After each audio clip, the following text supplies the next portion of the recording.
C'était une énorme victoire pour la Chine. Non seulement la Chine n'a pas cligné des yeux, elle ne s'est pas pliée, elle ne s'est pas courbée, mais Trump l'a fait.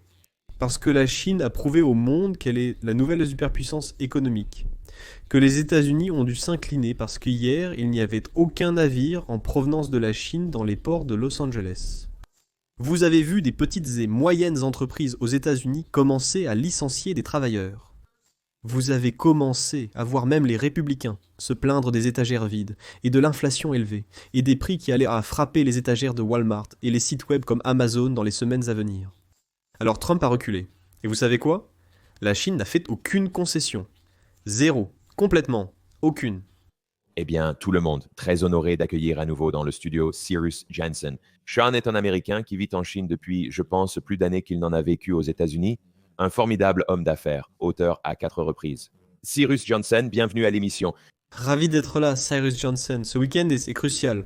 C'est la date de lancement des relations commerciales entre les États-Unis et la Chine. Après que Trump a lancé des tarifs vraiment paralysants de 145% sur la Chine, qui a essentiellement créé un embargo sur les marchandises chinoises entrant aux États-Unis. Et vous pouvez déjà voir que Trump ressent la pression aux États-Unis. Vous avez des détaillants comme Amazon et Walmart qui sont allés le voir pour demander des exemptions. Vous avez vu Apple, Dell et beaucoup d'entreprises d'électronique grand public qui sont allés le voir pour supplier des exemptions. Donc, vous voyez aussi des craintes aux États-Unis qu'il y aura des étagères vides dans les semaines à venir, parce qu'en ce moment, Cyrus Janssen, il n'y a aucun navire en provenance de Chine arrivant dans les ports de Los Angeles. Le moment est opportun pour discuter de la guerre commerciale en cours. C'est le bon moment pour parler de ce qui se passe avec l'économie chinoise et démentir certaines des informations erronées ou désinformations provenant des États-Unis. Alors merci de m'avoir invité. Non, absolument, Cyrus Janssen. Et vous avez parfaitement ouvert exactement là où je veux aller. Je regardais vos tweets récents. Pour mieux comprendre cela, je recommande vivement de suivre Cyrus Janssen sur Twitter ou X. Vous avez récemment déclaré que si la suppression des tarifs signifiait que les États-Unis ont perdu la guerre commerciale de manière décisive, alors que nous nous dirigeons vers cette négociation ce week-end. Et je veux vous demander, quelle est selon vous la vérité la plus mal comprise sur la guerre commerciale de Trump avec la Chine? Et comment cela s'est-il retourné contre les États-Unis? Cela se retourne grandement contre les États-Unis. Je pense que dans les 3 à 4 prochaines semaines, si Trump ne recule pas, vous verrez des étagères vides en Amérique. Et vous allez voir, s'il ne recule pas, que la saison de Noël qui approche va être dépourvue de cadeaux sous l'arbre pour beaucoup d'Américains ordinaires. Et vous verrez aussi lors des élections de mi-mandat. Les républicains vont probablement perdre si Trump ne retire pas ses tarifs. Mais je pense que vous commencez avec une excellente question. Qu'est-ce que Trump, qu'est-ce que Scotty Bessent, le secrétaire au Trésor américain, ne comprennent pas à propos de la Chine? Et je veux utiliser le mot R ou résoudre. Scotty Besson pense que la Chine n'a aucune carte et va se plier ce week-end et va s'agenouiller devant Trump et les États-Unis. Mais les Chinois ne vont pas reculer facilement à cause du mot R ou résoudre. Et il y a vraiment 2 raisons à cela, Cyrus. La première est que vous devez prendre du recul et le regarder d'un point de vue historique. Les Chinois ont subi ce qu'ils ont appelé un siècle d'humiliation de la part des puissances coloniales et impériales occidentales, en particulier les Britanniques, mais les Américains, les Français, les Portugais, étaient tous impliqués, où ils ont forcé la Chine à s'ouvrir, où ils ont forcé la Chine à acheter et à prendre de l'opium des Britanniques, où ils ont forcé la Chine à payer en tuiles d'argent une indemnité qui représente à peu près le produit intérieur brut annuel total aux Britanniques en taxes, et où ils ont forcé les Chinois à abandonner Hong Kong, les Macao et d'autres terres. Donc pour les Chinois, ils considèrent cela comme un siècle d'humiliation version 2.0. Xi Jinping lui-même et le peuple chinois se rassemblent et disent « Nous ne nous inclinerons pas à nouveau sous la pression impériale occidentale, car si nous le faisons, cela pourrait déclencher une autre centaine d'années pour la 2e fois d'humiliation. » Xi Jinping ne pourrait jamais vivre s'il devait faire cela car le peuple chinois voterait contre lui. Il veut entrer dans les livres d'histoire, comme la personne qui a résisté aux puissances impériales occidentales, reprenant le flambeau de Mao Zedong, le fondateur du Parti communiste chinois. C'est la première partie. Cyrus, rappelle-toi qu'aux États-Unis et dans les démocraties libérales, le vote confère la légitimité au gouvernement. Pour le Parti communiste chinois, ils n'ont pas de vote. Leur légitimité, c'est de prendre soin des Chinois de tous les jours, et surtout, leur raison d'être, La raison pour laquelle ils se sont établis dans les années 1920 était de lutter contre l'impérialisme occidental. Trump est scottibesant comme étant une première erreur en ne comprenant pas l'histoire. Ils ne comprennent pas le mot « R » ou la résolution que la Chine va repousser plus fort qu'ils ne le pensent. La deuxième chose, Cyrus, c'est que les Chinois peuvent manger plus amer que le peuple américain. Vous voyez déjà que les agriculteurs américains se plaignent et qu'ils veulent des subventions du gouvernement américain. Et j'ai déjà parlé des Amazones et des pommes du monde qui vont à la Maison Blanche et supplient Trump. Le peuple chinois peut manger amer. Ils sont prêts à passer des mois. Ils sont prêts à passer des années. Ils sont même prêts à passer des décennies, à gérer la douleur et la pression, afin de pouvoir se débarrasser de la puanteur du centre d'humiliation contre les puissances impériales occidentales. Même, et soyons honnêtes, Cyrus, beaucoup de Chinois étaient mécontents de la manière dont Xi Jinping et le Parti communiste chinois ont géré l'économie ces 4 ou 5 dernières années. Ces personnes se regroupent maintenant autour de Xi pour repousser Trump, parce qu'elles considèrent l'Amérique comme une menace existentielle en ce moment. Pour Xi, Trump, et c'est le cadeau qui ne cesse de donner. Le pouvoir de Xi et le soutien du peuple chinois quotidien sont à un niveau record, le plus élevé depuis qu'il est président du Parti communiste chinois. C'est donc la première chose que je veux que mes compatriotes américains comprennent, c'est que les Chinois ne se sentent pas faibles, ils ne vont pas rebondir, ils sont prêts à endurer des douleurs, contrairement à tout ce que les Américains ont jamais eu à affronter dans la mémoire vivante actuelle. Sean, votre réponse est phénoménale. C'est un sujet intéressant à aborder car en ce moment, sur YouTube et les réseaux sociaux occidentaux, et je sais que vous êtes basé à Shanghai, donc je ne sais pas si vous avez vu beaucoup de nouvelles de ce côté-ci. Mais ce qui est intéressant, c'est que nous avons certaines chaînes YouTube qui produisent essentiellement des vidéos en utilisant une voie d'intelligence artificielle. Leur vidéo entière n'est que des vidéos aléatoires et des images B-roll qu'ils trouvent. Des chaînes YouTube affirment que le peuple chinois se révolte avec des usines qui brûlent et des manifestations dans les rues. L'économie entière est sur le point de s'effondrer. La nation entière dans son ensemble est sur le point de s'effondrer. Mais je pense, vous savez, dans vos tweets, et vous savez, encore une fois, je me tourne vers vous, Xian, parce que vous êtes un homme d'affaires qui est sur le terrain en Chine, travaillant avec des entreprises multinationales. Vous donnez plus de 50 discours principaux annuels mondialement sur ce sujet. Vous êtes l'une des voix les plus fiables sur cette question, selon moi. Alors, oui, j'aimerais savoir qu'est-ce qui se passe réellement sur le terrain en Chine. Les usines ont été sévèrement touchées. Pouvez-vous préciser à quel point la situation a été mauvaise pour elles?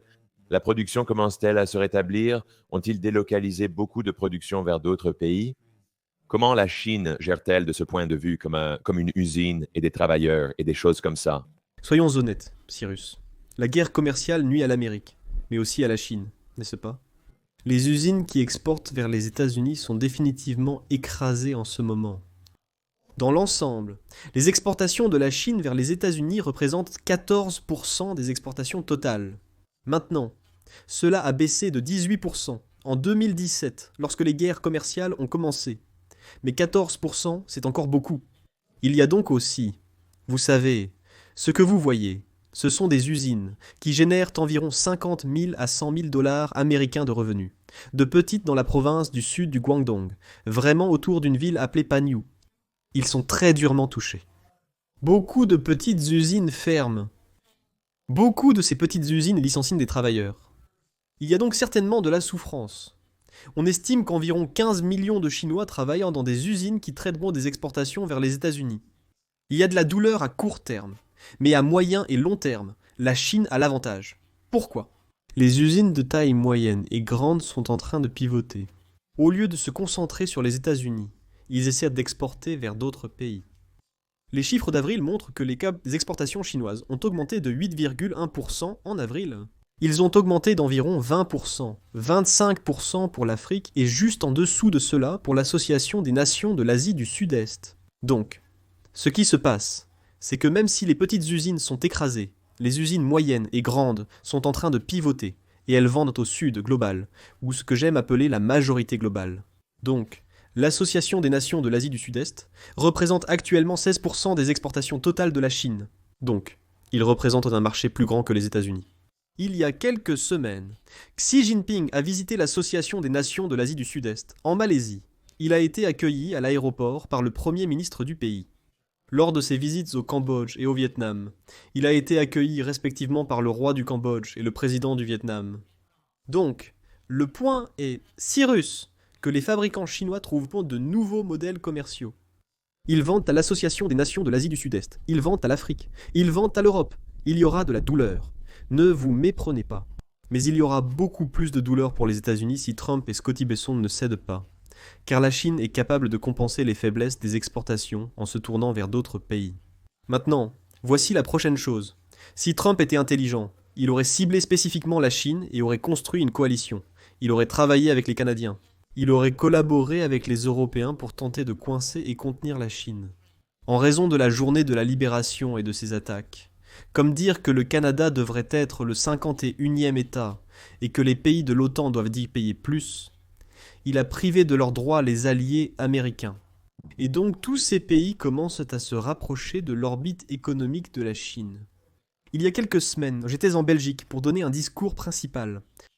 Et quand j'étais là-bas, Ursula von der Leyen, la présidente de l'Union européenne, qui est l'un des plus grands faucons de la Chine en Europe, a dit que nous ne pouvons plus compter sur les États-Unis.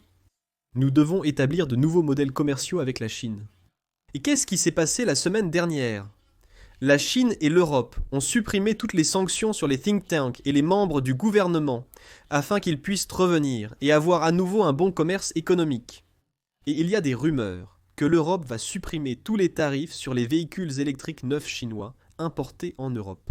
Donc, le point est que vous voyez certainement une douleur économique, mais la Chine est prête pour les tarifs. Ils sont capables de forger de nouveaux modèles commerciaux avec des pays qui étaient autrefois les alliés de l'Amérique, mais qui ne font plus confiance aux États-Unis à cause de ce que Trump et Scotty Besson font. En termes de troubles, je ne constate rien de tel. Comme je l'ai dit, les gens soutiennent Xi Jinping et le Parti communiste chinois, parce qu'ils font ce que leur mandat soin quotidien des Chinois. Il y avait beaucoup plus d'agitation pendant l'ère coronavirus disease. Maintenant, ce que vous voyez, vous savez, je ne veux pas dire le bonheur, Cyrus, mais il y a beaucoup plus d'optimisme. Au cours des 3 à 4 dernières semaines en Chine, que je n'ai vu au cours des 5 à 6 dernières années, c'est le plus optimiste que j'ai été dans l'économie depuis le début du coronavirus disease, parce que je pense que les Chinois disent que nous avons le dessus. Nous sommes capables de repousser Trump, et il est très clair que la Chine est en train de gagner la guerre commerciale en ce moment. Les esprits animaux sont de retour. De nombreux entrepreneurs me sollicitent à nouveau pour des investissements providentiels. C'est vraiment, vous savez, vous voyez des Européens, des Coréens, des touristes thaïlandais, tous affluer en Chine. Vous avez l'impression que la Chine est revenue en 2019. Vous ne constatez aucun trouble apparent. C'est une excellente analyse, John, et j'apprécie vraiment cela. Il est crucial d'avoir l'avis des experts sur le terrain qui sont directement confrontés à cette situation. Et je pense qu'une grande chose avec cette guerre commerciale est que la Chine a été durement touchée en premier parce que, évidemment, les usines, non, les commandes ont cessé d'arriver. Comme vous l'avez dit, il y avait environ 15 millions de Chinois qui travaillent indirectement dans des usines qui exportent vers les États-Unis. Donc, ils vont voir les effets de cette guerre tarifaire immédiatement, alors que les États-Unis, nous avons un peu de retard, non? Nos étagères de magasins sont toujours remplies ici aux États-Unis. Comme vous l'avez mentionné, ces porte-conteneurs sont vides et ne viennent pas à Long Beach, en Californie, le plus grand port des États-Unis. Le directeur du port de Seattle a annoncé que nous n'avions rien à venir dans les semaines à venir. C'est à ce moment-là que vous verrez les États-Unis. Enfin, je pense que le consommateur américain va vraiment commencer à ressentir la douleur dans les prochaines semaines lorsqu'il ira à Walmart et que les étagères seront vides. Et c'est précisément pourquoi Scotty Besson et Donald Trump, lors de ce grand week-end dont nous parlons, est la raison pour laquelle les États-Unis ont tendu la main à la Chine. L'écriture est sur le mur. Le gouvernement des États-Unis sait qu'ils doivent conclure un accord et comprendre comment en tirer parti exact. Je veux dire, Trump a un très gros ego. Je veux dire, essentiellement, vous savez, qu'entendez-vous en ce qui concerne le taux auquel cela pourrait être réduit? J'ai entendu toutes sortes de chiffres, de 145 à 80 à 50 même, jusqu'à 34%. Sean, que signifierait-il si les États-Unis quittaient soudainement cette réunion en Suisse et annonçaient une réduction de 145 à 34%? Quel message cela enverrait-il? Lui enverrait-il ? Il a mis sur les réseaux sociaux qu'il devrait descendre à 80%. Mais je laisserai cela à Scotty B. Howard Lutnick, le secrétaire au commerce des États-Unis, a déclaré à la télévision que cela pourrait descendre à 34%. Mais n'oubliez pas les 20% supplémentaires qui ont été ajoutés pour le fentanyl. Quoi qu'il en soit, Scotty Besson et Trump doivent trouver un moyen de sortir de leur pétrin. Ils comprennent que la pression va devenir insupportable pour eux. politiquement et pour les républicains pour les élections de mi-mandat, s'ils ne concluent pas un accord. Mais voici le truc. S'ils descendent à 60% ou 50%, tout le monde saura que la Chine a gagné la guerre commerciale. Et cela va rendre difficile pour eux de mener des négociations avec la Corée du Sud, avec le Japon, avec l'Europe, avec le Brésil, avec tout le monde, avec les autres 199 pays, à part le Royaume-Uni, qui n'ont pas conclu d'accord. En effet, ces autres pays vont affirmer que puisque la Chine n'a pas cédé, eux non plus ne céderont pas. Et donc Trump et son art de la négociation est un échec gigantesque. La deuxième chose importante, c'est que s'il baisse, personne en pleine possession de ses moyens ne relocaliserait jamais la production aux États-Unis. Je veux dire, c'est un processus de 2, 3, 5, parfois 10 ans. Et donc s'il commence à revenir aux États-Unis parce qu'il pense que Trump va faire pression et qu'il voit Trump s'incliner, et vous savez, ils vont dire, vous savez quoi ? Nous allons simplement rester en Chine parce qu'elle a la main-d'œuvre, elle a l'écosystème de fabrication avec des incitations fiscales, et elle a l'infrastructure. Ou peut-être que nous irons au Vietnam ou au Cambodge où il est encore moins cher de produire. Je pense donc que Trump s'est vraiment mis dans une mauvaise position juste d'un point de vue de négociation. Si je devais lui donner des conseils, je lui dirais de réduire les tarifs à 20 à 40%. Cela permettrait aux consommateurs et aux entreprises américaines de se soulager de l'inflation et des prix élevés. Cela donnerait à Trump une sortie de secours, mais toujours de 20 à 40%. Cela prouverait qu'il est assez fort. Mais je dirais à la Chine, nous allons aller à 20%, 40%, mais seulement pendant 90 jours, car cela lui permettra de conserver un peu de levier contre les Chinois. Si je conseillais He Lifeng, le vice-premier ministre actuellement avec Scotty B, je lui dirais l'inverse. Je lui dirais, ne faites aucune concession, vous pouvez sentir le sang dans l'eau. Les requins tournent autour de Trump et Scotty B. C'est le moment pour eux de mettre une pression maximale sur les États-Unis, afin que Trump et aucun autre futur président n'essaie jamais de lancer à nouveau ces histoires de tarifs. Maintenant, voici quelque chose d'intéressant, Cyrus. Je connais réellement Scotty Besson. Une banque d'investissement m'a amené à le rencontrer quand il était encore chez Soros, et je l'ai conseillé sur sa stratégie d'investissement pour la Chine. Et je me souviens très bien de lui parce qu'il est l'une des personnes les plus arrogantes mais ignorantes que j'ai jamais rencontrées sur la Chine. En gros, sa thèse entière en 2012-2013, qui était la dernière fois que j'ai parlé avec lui, était que la Chine est un pays communiste. Le communisme était maléfique. Donc l'économie de la Chine ne va jamais croître. Donc, il regarde la Chine, non pas à partir d'une analyse pragmatique basée sur des faits, mais à partir d'attaques idéologiques de l'époque de McCarthy, comme le communisme rouge. Il ne pensait pas que la Chine pourrait bien faire. S'il m'avait écouté en 2012, il aurait peut-être gagné plus d'argent. Il a lancé 2 fonds spéculatifs et ils ont échoué. Mais surtout, il aurait au moins vu que l'économie de la Chine allait croître dans les 12, 13 prochaines années pour rivaliser avec les États-Unis en termes de pouvoir économique et, franchement, maintenant, politique. Et comme nous l'avons vu avec l'Inde et le Pakistan, même avec le pouvoir militaire, car une grande partie de l'armée pakistanaise a utilisé des armes de défense et des avions chinois. Mais en tout cas, j'ai peur pour les États-Unis parce que j'aime les États-Unis. Et j'ai l'impression que nous avons un secrétaire au trésor égocentrique et ignorant qui ne comprend pas l'histoire, qui va faire de grosses erreurs pendant le processus de négociation. Il va ternir le prestige américain. Et en gros, il ne va rien gagner. Je crois que Trump va licencier Scotty Besson avant Noël et lui attribuer toute la responsabilité de la fiasco de la guerre commerciale. Et Scotty va être comme un autre Rudy Giuliani, une autre victime de s'être trop rapproché de Trump et d'avoir été brûlé. Un peu comme Elon Musk en ce moment avec Tesla et toutes les ventes d'automobiles. Se rapprocher de Trump, c'est risquer de se brûler les ailes. Oui, c'est une très bonne perspicacité, John. Et je pense que cela nous prépare bien pour notre prochain pivot ici, parce que ce qui doit être et ce que beaucoup d'Américains ne comprennent pas à propos de la Chine, et c'est qu'ils la regardent généralement de ce point de vue. La Chine est communiste. Ils ne vont jamais grandir. Il n'y a qu'une seule façon de grandir dans le monde. Vous devez être une démocratie libérale. C'est le seul chemin. La Chine a contesté cela pendant des décennies, prouvant au monde qu'un système alternatif était possible. Mais je veux parler des États-Unis en ce moment, car vous avez tweeté que l'Amérique devient plus autoritaire que la Chine. Et je sais que c'est une affirmation audacieuse, mais j'aimerais que vous développiez cela. Vous avez mentionné que vous auriez plus peur des autorités américaines que chinoises. Pouvez-vous expliquer cela à notre public et détailler les signes que vous voyez qui vous amènent à cette conclusion? Je tiens à préciser que je ne suis pas un expert des États-Unis. Cependant, il y a certaines choses que Trump fait qui sont très dérangeantes. Et je ne suis pas un anti-Trump à tout prix. Je n'ai pas le syndrome de dérangement de Trump. Je préfère en fait Trump à Biden. Je n'ai voté ni pour Trump, ni pour Biden, ni pour Harris. Voici quelques domaines qui me préoccupent vraiment, notamment les agressions. Ce sont les agressions sur les universités et le judiciaire. Et aujourd'hui, Stephen Miller et Trump parlaient de se débarrasser de l'habeas corpus parce que Nous faisons face à une menace de sécurité nationale en temps de guerre. Cela n'a été révoqué que 4 fois dans l'histoire des États-Unis. Vous savez, pendant la guerre civile en était une. Vous savez, je pense que le problème actuel est que Trump, Stephen Miller et beaucoup de ses conseillers utilisent des problèmes falsifiés, de la peur et des problèmes exagérés pour s'emparer du pouvoir. Donc, je suis contre l'immigration illégale, honnêtement. Et je comprends pourquoi Trump sévit contre cela. Je pense que beaucoup d'illégaux devraient être expulsés, cela devrait être fait de manière humaine, mais ils devraient être expulsés. Cependant, vous ne pouvez pas qualifier cela de menace pour la sécurité nationale, comme s'il s'agissait d'une guerre. parce que Il y aura toujours une situation de guerre.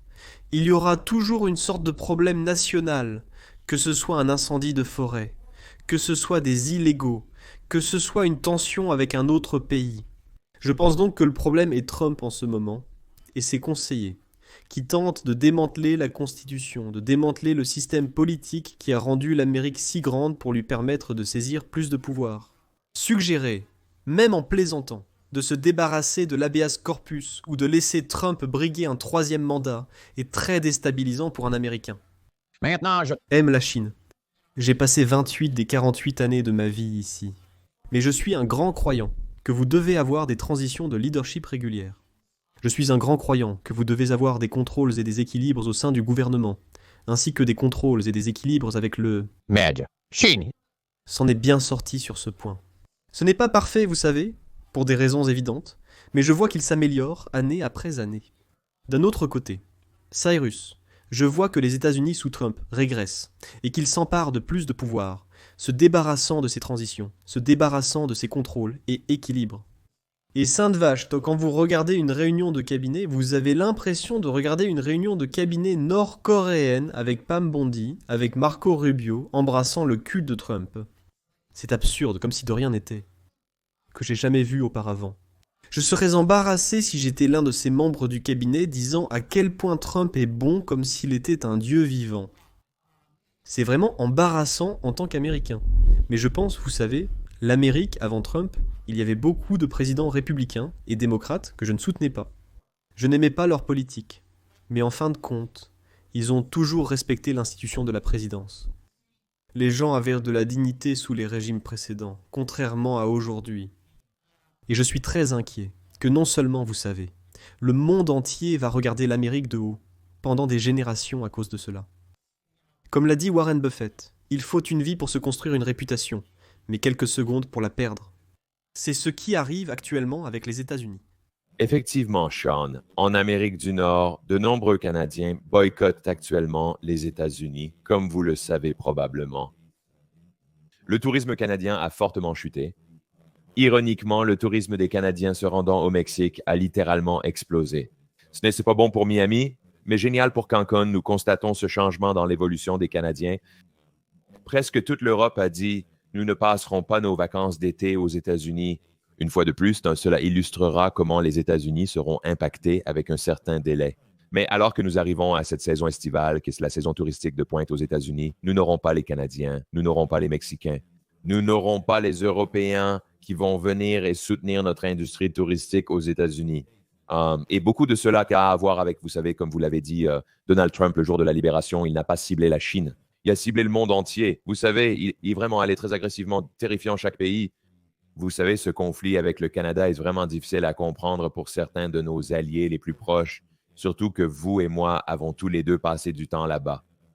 En tant qu'Américains, il est très difficile de voir notre pays devenir de plus en plus isolé.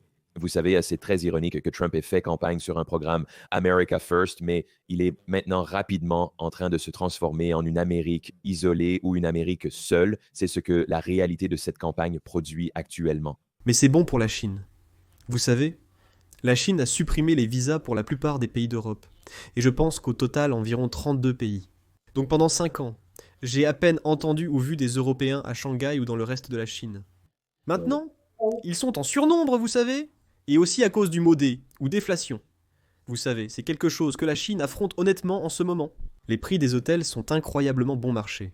Les prix de la nourriture dans les restaurants sont incroyablement bon marché. C'est l'un des meilleurs endroits pour le tourisme en ce moment. Et encore une fois, l'Europe et le Canada, ils se tournent à nouveau, vous savez, vers la Chine, n'est-ce pas? Je vais donner un exemple. Et c'est une autre raison pour laquelle la Chine a le dessus dans la guerre commerciale. L'Amérique n'est plus. Les États-Unis vendent du bœuf à la Chine, qui en achète aussi en Australie. La Chine a cessé d'importer du pétrole américain. Ils achètent du pétrole au Canada. La Chine n'achète plus de soja à l'Amérique, mais au Brésil. Donc ce qui se passe, c'est que la Chine renforce encore ses relations commerciales avec tous ces autres pays. Et ils ouvrent leurs frontières au tourisme. C'est pourquoi, encore une fois, je suis plus optimiste sur l'économie chinoise maintenant qu'à n'importe quel moment des 6 dernières années. Et je ne veux pas dire un lingot parce qu'il y a encore beaucoup d'anxiété concernant l'économie. Mais il y a une sorte de Bonheur qui... se répand en quelque sorte sur la population chinoise parce qu'ils voient que la Chine n'est plus acculée. Vous savez, ce n'est pas comme pendant le régime de Biden où les gens se sentèrent désespérés que la Chine allait devoir faire face à 20 ans de sanctions. Comme l'Iran. A dû faire face parce que le monde entier s'allierait avec les Américains et essaierait de contenir la Chine. C'est une bien meilleure époque maintenant, Cyrus. Absolument, Sean. Et je veux me tourner un peu vers l'Inde. C'est une discussion intéressante car géopolitiquement, l'Inde essaie toujours, ils essaient de s'aligner là où ils ont une déclaration de non-alignement. Ils veulent s'aligner avec la Chine, avec les Brésil, Russie, Inde, Chine, Afrique du Sud. Ils veulent se rapprocher des États-Unis. Ils essaient de jouer sur les deux tableaux. Je pense que ce qui est intéressant, c'est ce que beaucoup de gens ont dit, l'Inde est la prochaine Chine. L'Inde va être là où la fabrication va pivoter. Quand Apple, Tim Cook a annoncé qu'ils allaient déplacer la production des iPhones américains en Inde, beaucoup de gens ont dit que c'était une énorme victoire pour la guerre commerciale de Trump. Je ne comprends pas. Je croyais que nous ramenions des emplois en Amérique, pas que nous les déplacions de la Chine vers l'Inde. Mais vous savez, je pense que vous aviez dit, John, que la prochaine Chine sera la Chine. Et donc, je voudrais que vous parliez un peu de, vous savez, cette décision d'Apple. Pensez-vous qu'il est réaliste qu'Apple déplace sa production en Inde, étant donné le récent conflit avec le Pakistan? Quel est votre point de vue sur la question? Je pense que purement d'un point de vue politique, il est logique pour Apple de déplacer la production d'iPhone en Inde pour les iPhones qui vont être vendus aux États-Unis. Ils sont suffisamment grands. Ils ont le savoir-faire pour construire cet écosystème en Inde. Et franchement, ils ne veulent pas avoir affaire avec le fait d'être une sorte de beignet politique ou une balle qui va être attaquée tout le temps aux États-Unis et à District de Columbia. Parce que franchement, à bien des égards, Apple est une entreprise chinoise, n'est-ce pas? Toute leur production, toute leur chaîne de valeur, à part le design, est réalisée en Chine. Sans la Chine, Apple ne serait pas une entreprise valant $1 billion et l'une des plus rentables des 4 dernières décennies. Politiquement, je pense qu'ils devaient se tourner vers l'Inde. Je ne pense pas que ce sera facile pour beaucoup d'autres entreprises de faire cela, que ce soit dans la fabrication, car elles n'ont pas l'infrastructure. Il y a trop de corruption en Inde. Mes clients qui ont déménagé en Inde n'ont pas très bien réussi pour être honnête. Ils ont eu de bien meilleurs retours sur leur investissement lorsqu'ils ont déménagé au Vietnam, au Cambodge ou même au Mexique. Je ne pense pas que l'Inde va devenir un grand pôle de fabrication à l'exception de quelques entreprises isolées comme Apple. Mais il y a 2 choses à ce sujet. Premièrement, vous savez, Apple n'a pas été très intelligent en annonçant ce déménagement en Inde, car c'est quelque chose qui n'a pas été discret en Chine continentale. Et je pense que beaucoup de Chinois sont en colère à ce sujet. Ils se sentent trahis par Tim Cook et Apple en ce moment. Vous verrez donc une période plus difficile pour Apple en Chine durant les 2 à 3 prochaines années. La Chine a ces merveilleux téléphones mobiles que vous ne pouvez pas acheter aux États-Unis à cause des sanctions. Vous savez, j'utilise un téléphone Xiaomi. Il y a aussi Huawei, Oppo et Vivo.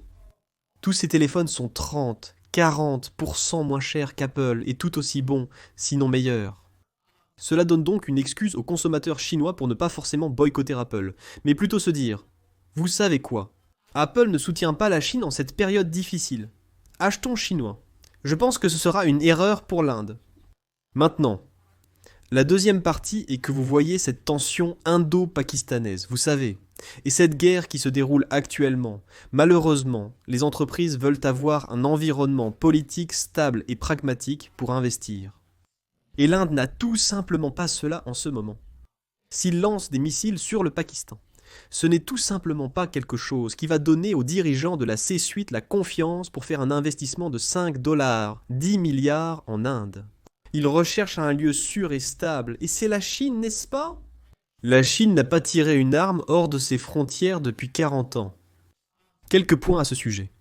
Premièrement, la Chine est la prochaine Chine. Je le répète, et je l'ai déjà dit dans votre émission. La Chine est la prochaine Chine. Le produit intérieur brut moyen par habitant de la Chine est 5 fois et demi plus grand que celui de l'Inde. L'échelle compte. Je l'ai déjà dit et je le répète. La Chine va croître d'environ 5% cette année. C'est comme ajouter toute l'économie du Vietnam et de la Thaïlande combinée. Donc pour tous vos auditeurs, ils vont s'ennuyer de moi le répétant encore et encore. Mais vous devez regarder l'échelle. La Chine est le seul pays qui va représenter environ un tiers de la croissance économique mondiale, parce que la Chine, c'est la prochaine Chine. Ce n'est pas l'Inde. Et je pense, malheureusement, comme vous l'avez vu, ils ont interdit en Inde 8000 comptes sur Twitter venant de l'étranger, parce qu'ils parlaient de comment l'Inde perdait 5 avions de chasse, et comment ils perdent la guerre. Donc les mêmes problèmes de censure que vous avez en Chine, vous les avez en Inde, sauf que la Chine a un gouvernement stable et pacifique, contrairement à l'Inde. Xuan, j'ai beaucoup apprécié notre conversation aujourd'hui car tu dis toujours la vérité. Tu t'exprimes toujours très très bien et je veux juste te dire un grand merci pour tout le travail que tu fais. J'aimerais vous parler de votre récent livre intitulé Le Split. Pouvez-vous m'en dire plus à ce sujet? Je pense sincèrement que c'est le meilleur livre d'affaires. Je le recommande vivement à tous. Sean, je reçois tellement de questions disant « Cyrus, quel ouvrage puis-je lire sur la Chine pour vraiment la comprendre en 2025 ?» C'est-tu le premier livre que je recommande? Peux-tu en parler un peu à notre public et conclure notre émission avec ça? Merci pour les gentils mots sur mon livre. À part mon père, je pense que tu étais la première personne au monde à en avoir un exemplaire.